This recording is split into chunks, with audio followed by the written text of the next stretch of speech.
Hello, my friends, and I hope you are having a fantastic day. In transparency, I am feeling like absolute shit, but I wanted to be sure I got some kind of video out for y'all today. That said, we got news today that Game Informer is gone. You see here the note on their website. The final level, farewell from Game Informer. After 33 thrilling years of bringing you the latest news, reviews, and insights from the ever-evolving world of gaming, it is with a heavy heart we announce the closure of Game Informer. From the early days of pixelated adventures to today's immersive virtual realms, we've been honored to share this incredible journey with you, our loyal readers. While our presses may stop, the passion for gaming that we've cultivated together will continue to live on.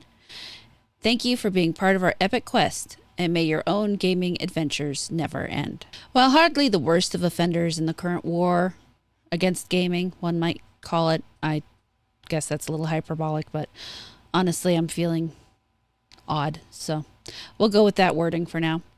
They were probably not the most offensive, which in some way is probably why they are going to be the first in the line to fall. We will see the more radical go as their support and energies begins to wane, but that will take a bit of time. One could see this as we are winning. Honestly, I see it more as evolution is winning. This fellow very AFK posted earlier today, I don't think people fully understand how miserable a world without games journalists would be for game developers.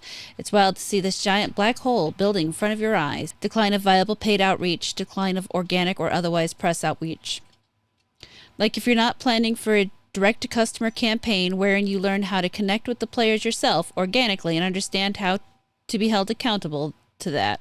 Quality, clarity, transparency, etc., you're in trouble. Layoffs aren't happening because it's fate. They're happening because an entire industry we spent the last 20 years devaluing ourselves until a point where the word value itself has been completely changed. Sorry, it's been a doom and gloom, but it is.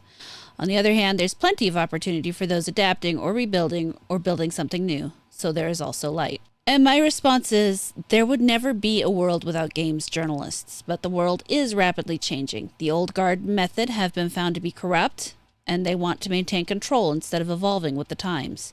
Unfortunately, this means developers will have to find new ways, better ways, and it's time for an evolution. It is absolutely time for an evolution where it comes to not only game design, which I've mentioned, but game advertisement, gaming communication, how they talk to the public. More and more products, not just gaming, are being marketed more directly to the consumers as opposed to having to go through marketing firms.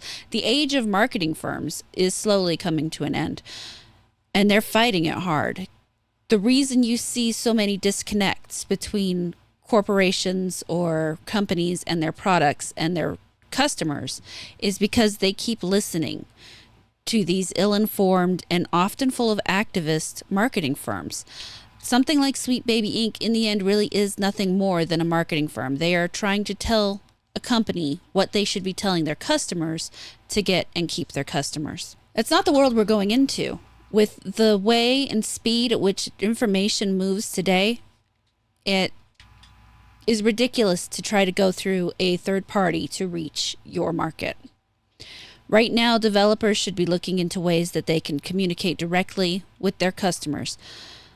Things like Discord servers. I just watched a video on Nightingale's development earlier where they're expressing how unhappy they were with where the game is currently, what they want to change to make it a game that everybody wants to play while keeping the things that they wanted to create about it. Gaming is reaching a point where it can be an actual collaboration between gamers and developers, where both sides can get what they want. Developers who love what they do should be pushing to do these new amazing things, and gamers who love to game should be pushing to help them make them and help them realize where something might be broken or what could be adjusted.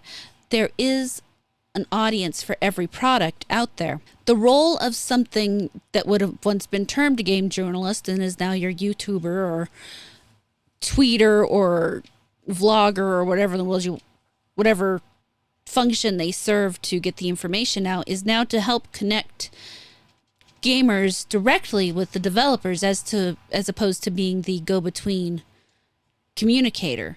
Now people can see more directly, and they might need help being pushed a little bit to see, but in the end, they don't need someone to hold their hand to do it. And when the market realizes that, the market is realizing that now. That's why something like Game Informer has gone first, because they didn't have quite enough to offer yet. And, the era of print is going to draw more or less to a close, not entirely, because there are going to be some things people always want to see in print, but it's going to be far more of a acquired taste, a niche product, which is fine because everything goes that way eventually, but most things don't ever disappear entirely. It's a new world out there, and it'll be an interesting time while things get figured out. There's going to be a lot of fighting as the old world goes through its death throes and fights on its way out. But in the end, it's not going to work for them because time moves on whether we want it to or not. Evolution occurs whether we plan it to or not. And it'll be an interesting new world. I'm excited to see what lies on the other side. But what are your thoughts, guys? Let me know. Thank you so much for watching this video. I really hope you enjoyed it. Please like, comment, subscribe, and turn on the notifications. If you really liked it, you can feel free to share it around, and I will catch you later.